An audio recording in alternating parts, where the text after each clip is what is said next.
Sam Hindi कक्षा में मैं सुनीति मिश्रा आप सबका हार्दिक स्वागत करती हूँ।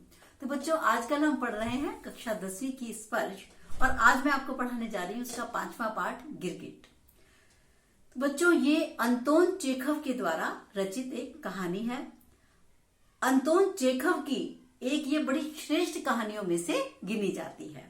यह सन 1884 में लिखी गई थी और प्रस्तुत कहानी में रूस के महान लेखक ने एक ऐसे अवसर का वर्णन किया है जब जारशाही शासन चापलूसों और भाई भतीजावाद के पोषक अधिकारियों के भरोसे चल रहा था।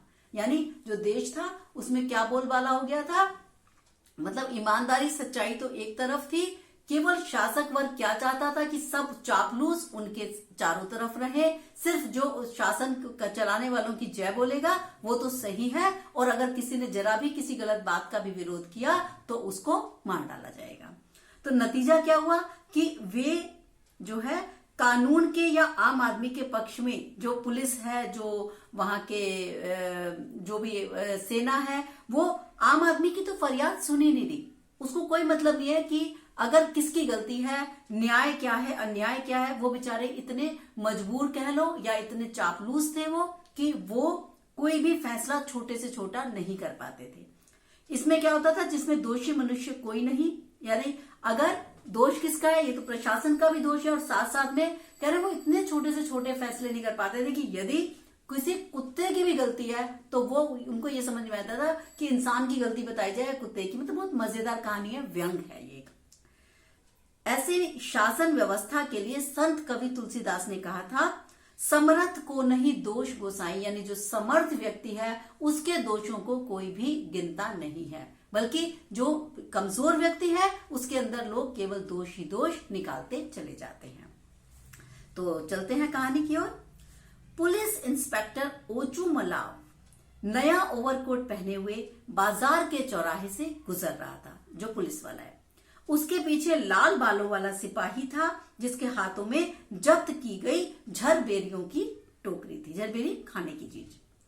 चारों ओर खामोशी थी, कोई भिखारी तक आसपास नहीं था। तभी क्या हुआ कि एक कुत्ते के किकियाने की आवाज आई। किकियाना मतलब कुत्ता जैसे कोई चीज, मतलब बहुत करुण स्वर में बोल रहा हो। ओचू मलाव ने आवाज की दिशा में घूर कर देखा तो पिचुगिन के काठ गोदाम में से एक कुत्ता 3 टांगों के बल रेंगता हुआ चला आ रहा था और उसके पीछे एक आदमी दौड़ रहा था। सहसा उसने कुत्ते की पिछली टांग को पकड़ लिया। कुत्ते का किकियाना और एक चीख, मत जाने दो। देखते ही देखते एक भीड़ काठ गोदाम के आसपास एकत्रित हो गई। सिपाही ने इंस्पेक्टर से कहा कि कोई नगर की शांति भंग कर रहा है। क्यों? क्योंकि कुत्ता चिल्ला रहा था, सब भीड़ इकट्ठी हो गई। ये क्या मतलब है? ओचू मलाव भीड़ की ओर बढ़ा। उसने देखा कि बटन विहीन बास्केट पहने एक आदमी भीड़ को अपनी उंगली दिखा रहा था, ऐसे करके कि ये देखो देखो मेरी उंगली है। वह कह रहा था, शैतान की औलाद, मैं तुझे छोड़ने वाला नहीं। किसको कह रहा है? वो कुत्ते को कह रहा है। ये एक कुत्ता सड़क के बीचों बीच पसरा हुआ कांप रहा था और उसकी आंखों में आतंक, एक डर व्याप्त था। ओचू मलाव ने कड़क आवाज में पूछा, अरे तुम लोग यहाँ क्या कर रहे हो?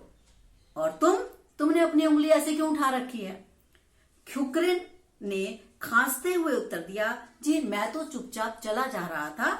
मुझे मित्रिच से लकड़ी लेकर कुछ काम निपटाना था कि अचानक इस कुत्ते ने मेरी इस उंगली में काट लिया। मुझे उस कुत्ते के मालिक से हर्जाना दिलवाइए। ओचू मलाव ने उसे दिलासा दी कि वह कुत्ते और उसके मालिक को इसकी सजा अवश्य देगा। ओचू मलाव कौन है? पुलिस वाला। ख्युकरिन कौन है? जिसकी उंगली में काट लिया है। और वो है क्या? वो मिस्त्री है और उसकी उंगली में काटने से उसका तो नुकसान हो जाएगा। ओचू मलाव येल्दिरिन को कुत्ते के मालिक का पता लगाने के लिए कहता है, मतलब येल्दिरिन उसका असिस्टेंट जैसा समझ लीजिए। तभी वहां खड़ी भीड़ में से उसे कोई बताता है, अरे भाई ये कुत्ता तो जनरल झिंगालॉव का है। यह सुनते ही इंस्पेक्टर ओचू मलाव डर जाता है और तुरंत से बदल जाता है। वो उल्टा ख्युकरिन को उसका दोष देने लगता है। वो कहता है कि तुम्हें किसी ने काटा वाटा नहीं है, तुम्हारी तो उंगली किसी कील वील से छिल गई होगी। और वह कुत्ते के मालिक से झूठा हर्जाना वसूलना चाहता है, यानी वो उसे ख्युकरिन को ही झूठा साबित करने में लग जाता है। सिपाही येल्दरिन भी कहता है कि ख्युकरिन ने ही जरूर कोई जलती हुई सिगरेट इस कुत्ते की नाक में लगा दी होगी और ये बेचारा डर गया होगा और इसने डर के इसको काट लिया है। ख्युकरिन बार बार कहता है, मैं झूठ नहीं बोल रहा, मेरी बात सुनो, मेरी बात सुनो। लेकिन इंस्पेक्टर ओचुमलाव और सिपाही पर उसकी बातों का कोई भी असर नहीं होता, क्योंकि वो सोचते हैं अगर ये झिंगालाव का कुत्ता है जनरल का, तो वो तो हमारा सीनियर ऑफिसर है, हम क्यों उससे बेमतलब के उसकी नजर में बुरे बने। तो वो इस डर के मारे उसी पे चढ़ जाते हैं जो ये है ख्युकरिन है। अभी ये बहस चली रही होती है कि सिपाही येल्दरिन कुत्ते को भली प्रकार देखकर कहता है, यह कुत्ता जनरल साहब का नहीं है। अब उसने किसको कहा, जैसे ही उसने ये सुनता है ओचुमला, वो तुरंत से फिर बदल जाता है। हाँ, मैं भी कहूं, ऐसा भद्दा मरियल सड़ा हुआ कुत्ता कि उनका कैसे हो सकता है।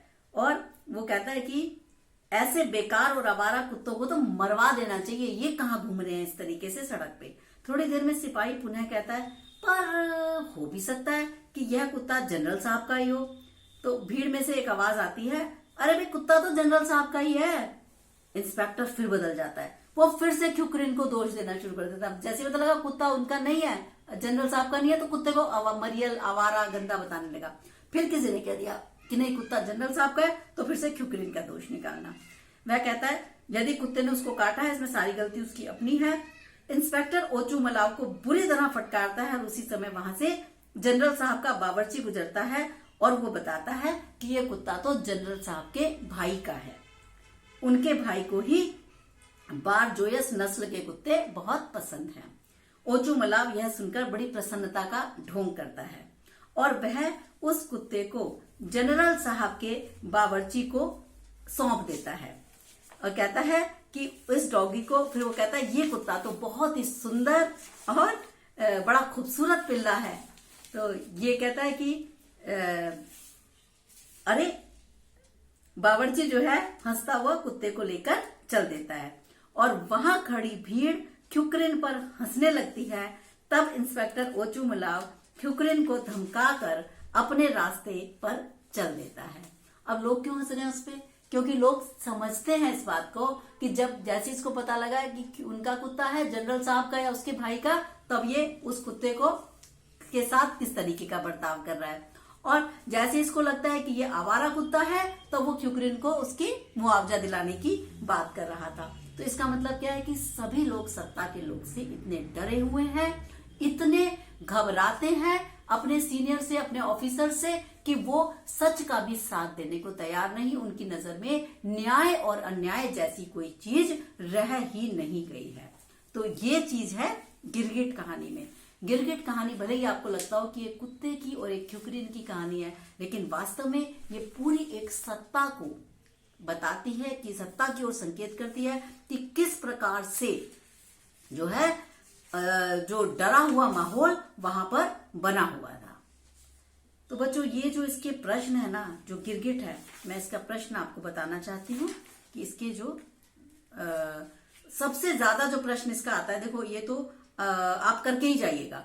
गिरगिट कहानी समाज में व्याप्त चाटुकारिता, चाटुकारिता क्या होती है? बटरिंग करना, चापलूसी करना, चाटुकारिता पर करारा व्यंग है। इस पाठ के आधार पर उदाहरण सहित सिद्ध कीजिए। तो आप ये बताएंगे इसमें कि लेखक कैसे बताता है कि शासन व्यवस्था पूर्ण रूप से चापलूसों और भाई भतीजावाद के समर्थक इनके अधिकारियों के भरोसे चल रही है, और व्यक्ति परिस्थितियों के अनुसार अपनी बात को परिवर्तित करना अच्छी तरीके से जान गए थे। चापलूस अधिकारी सही निर्णय नहीं लेते थे और जिसका क्या होता है, समाज पर गलत असर पड़ता है। पुलिस का व्यवहार आम आदमी के लिए उपेक्षापूर्ण होता है, जिसके कारण आम आदमी को न्याय नहीं मिल पाता। यानी पुलिस अधिकारी भी सिर्फ अपने हित की बात सोच रहा है, उसको कोई मतलब नहीं है ख्युकरिन का कितना नुकसान हुआ और क्या कुछ नहीं हुआ। तो हम देखते हैं हो क्या रहा है कि चापलूस और रिश्वतखोर लोग उन्नति कर रहे हैं और कानून और व्यवस्था में चारों ओर चापलूसों और भ्रष्ट लोगों का बोलबाला हो गया। यानी लोग सफल रास्ते को अपनाने के लिए कुछ भी गलत काम करने को तैयार हैं। तो ऐसी ही नौबत किसी और देश में या हमारे देश में नहीं आनी चाहिए। इसलिए आपको इस तरीके के पाठ, इस तरीके के साहित्य आपको पढ़ाया जाता है कि आप खुली आंखों से देख सके। न्याय और अन्याय के बीच फर्क कर सके। ठीक है, तो ये प्रश्न आप इसका बहुत अच्छे से कर जाइएगा। और अब हम मिलेंगे आपको अगले पार्ट के साथ। तब तक के लिए मुझे आज्ञा दीजिए। नमस्कार।